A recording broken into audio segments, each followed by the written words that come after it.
Estamos aqui na Clínica MedClean, localizada em frente ao Espaço de Lazer Calçadão, onde teremos um bate-papo com o médico cardiologista Diogo Donasco. Doutor, boa noite, tudo bem? Boa noite. Então, nos informe um pouco sobre a sua história como cardiologista. Como começou, de onde o senhor se inspirou nessa profissão que realmente o senhor salva vidas. Muito bom. Eu quis ser médico desde criança, né? E aí estudei, passei no vestibular, formei na Dona Filho em 2012 e ali nos últimos 2 anos da formação tive contato com um professor de cardiologia muito importante, muito bacana, Ademir da Cunha, e ali eu me despertei para cardiologia. Fiz clínica médica, que é uma especialidade necessária para fazer cardiologia em seguida, né? E na UFRJ, e depois fiz cardiologia no INSE, no Instituto Nacional de Cardiologia no Rio de Janeiro. Então toda a minha formação acadêmica e depois, né, de residência foi no Rio de Janeiro, e desde então venho fazendo, né, esse trabalho aí de clínica médica, foi minha primeira residência, e trabalhando também como cardiologista, e há 7 anos voltei para Guaçuí. Interessante. Doutor, a questão é a seguinte: quais são os desafios do diagnóstico precoce da dengue? E quais os cuidados que devemos tomar até mesmo com o coração, em algumas situações desconfortáveis, como o próprio diagnóstico, que já assusta a pessoa de primeira vista?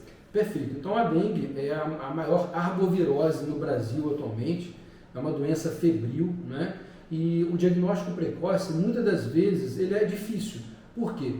Porque são sintomas de virose comum, né? Uma febre alta, acima de 38 graus, dor pelo corpo, dor atrás do olho, dor na cabeça, né? Dor abdominal. Então são sintomas vastos, assim, bem comuns de todas as viroses, né? O que é importante a gente salientar que, tendo esses sintomas dentro de uma epidemia de dengue, a gente tem que procurar algum auxílio, principalmente, como você falou, quando a gente tem alguma doença cardiológica prévia. Por quê? Porque a própria dengue pode descompensar essa doença cardiológica prévia que a pessoa tem, por exemplo, uma insuficiência cardíaca, um AVC, uma arritmia. Então é importante, uma vez que as pessoas tenham esses sintomas, que procurem um PSF de preferência, né? E lá o governo, há alguns anos atrás, estabeleceu uma classificação de risco, que é A, B, C e D.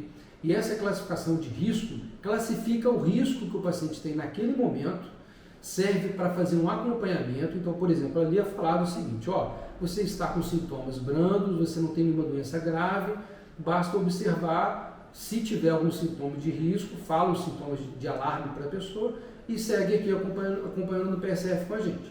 Caso a pessoa tenha sintomas, né, mais importantes, mas não tenha sangramento, aí a pessoa vai ficar acompanhando ali no PSF, mas vai ter um acompanhamento mais de perto. Caso ela tenha sintomas de alarme, por exemplo, dor abdominal intensa, queda de pressão importante, alteração neurológica, por exemplo, irritabilidade, convulsão, esses são sintomas que preocupam bastante. E aí essa pessoa com sangramento, ela vai se internar, ela é o C.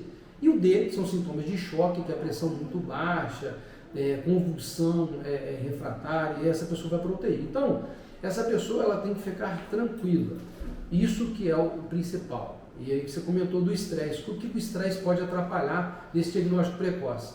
É a pessoa se automedicar, é a pessoa buscar conhecimento na internet, buscar outras formas, né, de atendimento que não aquele especializado pelo médico, que naquele primeiro contato vai tranquilizar o paciente. Fala assim: olha, você tem um quadro sugestivo de dengue.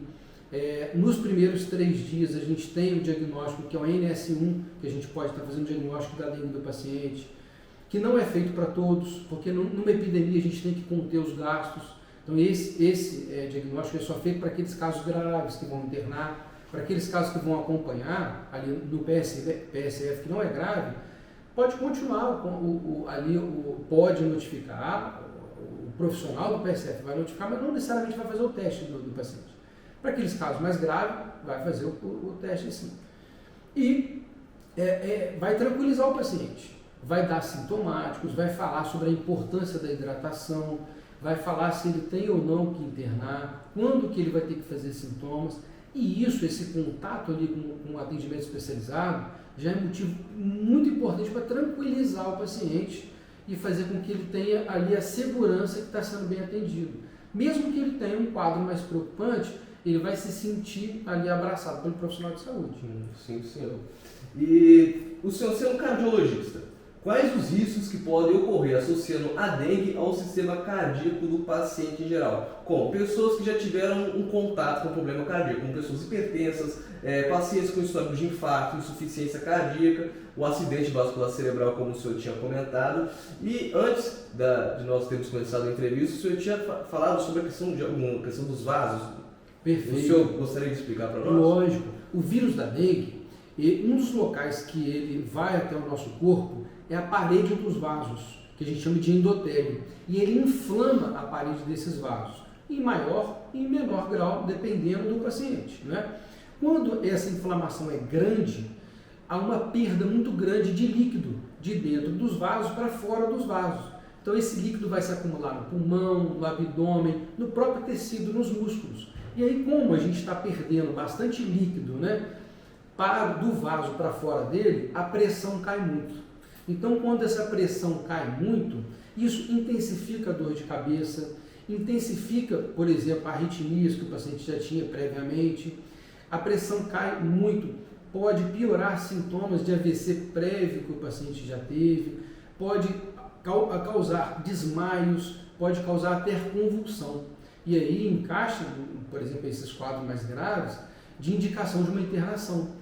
Muitas das vezes em leito de UTI, para poder acompanhar, né, a perda desse líquido, obviamente fazer a reposição adequada para poder conter esses riscos que eu acabei de falar. E o mais importante é que a dengue, até o momento, ela não tem um tratamento específico, um remédio que eu vou dar e vai lá e vai diminuir a replicação do vírus, mas ela tem um acompanhamento e o controle desses riscos que eu acabei de falar. Então, se a gente está perdendo líquido para fora do vaso, a gente vai fazer uma reposição guiada de mais líquido para cada paciente, né? Então, é muito importante que o paciente que já é cardiopata e tem uma dengue, que ele fique muito atento a esses sintomas de alarme, porque isso, nesse paciente, indica já uma internação, né? E quais são?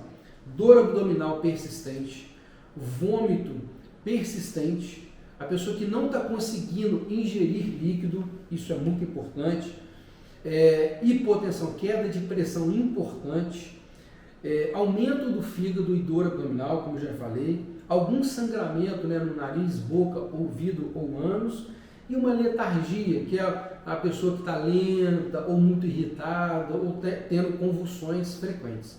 Esses sintomas, né, são muito importantes e é o que a gente orienta no atendimento, seja no PSF, seja no consultório, seja no pronto-socorro, né, para que caso a pessoa apresente esses sintomas e tenha uma doença cardíaca, que ele seja internado. Interessantíssimo. Doutor, antes de finalizarmos, a pergunta que hoje nossa comunidade, nossa cidade de Iguaçuí e o nosso estado e a região sul do Caparaó está sendo grandemente afetada. Já é documentado já, nós estamos sendo mais afetados agora no sul do estado. Uma forma do senhor mostrar para as pessoas que realmente, se cada um cuidar de si, cada um cuidar dos seus lares, cada um cuidar do seu próprio quintal, do seu próprio terreno, uma forma de conscientização. Uma conscientização, uma forma de conscientizar as pessoas. O que o senhor falaria para cada um que está em casa hoje? Eu falaria, esse é o principal recado, com certeza. Falaria que a educação, com certeza, é o caminho principal para a gente combater esse vírus e controlar essa epidemia, né? Uma vez, como já disse anteriormente, nós não temos tratamento específico para o vírus, mas temos como conter essa epidemia com a educação. Primeiro passo, você tomar conta do seu espaço, da sua casa. Evite água, né, empoçada, em jarros de planta. Então isso já vai ajudar muito. Segundo, receber o profissional de endemia na sua casa. E aí ele, uniformizado, vai entrar na sua casa, vai olhar os pontos, né, possíveis ali de infestação do mosquito e vai nos ajudar no controle, né, do mosquito. Terceiro ponto, uma vez que você esteja sintomático, principalmente aqueles pacientes sintomáticos, eles devem usar repelente, uma vez que o mosquito, a fêmea do Aedes aegypti, vai picar no paciente contaminado, e vai picar num paciente não contaminado. Então, se você tem sintomas, use repelente. Obviamente que todos deveriam usar, mas aqueles pacientes, né, que está tendo sintomas de dengue, esses precisam mais ainda, porque eles são foco do mosquito picar e passar para outro doente. E aqueles pacientes de fatores de risco para desenvolver a forma grave da doença. Então, crianças até 2 anos de idade, pacientes que já têm alguma doença cardíaca, pacientes que têm mais de 60 anos, pacientes que têm alguma outra doença importante, também tem que ter um cuidado redobrado, né? E assim, com essa conscientização, tranquilidade, em caso de sintomas, procurar um profissional habilitado para fazer um bom atendimento e direcionar o paciente, né, para o acompanhamento em casa, ou acompanhamento no PSF, ou acompanhamento no hospital, fazendo com que todos recebam aquele aporte, né, de saúde adequado para o caso específico de cada um. Sim, senhor. Nós, no 90 Conselho FM, agradecemos a disponibilidade do doutor. Creio que muitos irão agradecer, que são informações que não são ditas para a sociedade, é um assunto pouco falado, entre a questão entre a dengue e o sistema cardíaco. Agradecemos de coração pelo tempo que o senhor está prestando a gente, pelo cuidado, carinho de ter nos acolhido em sua clínica. E é isso, doutor. Muito obrigado.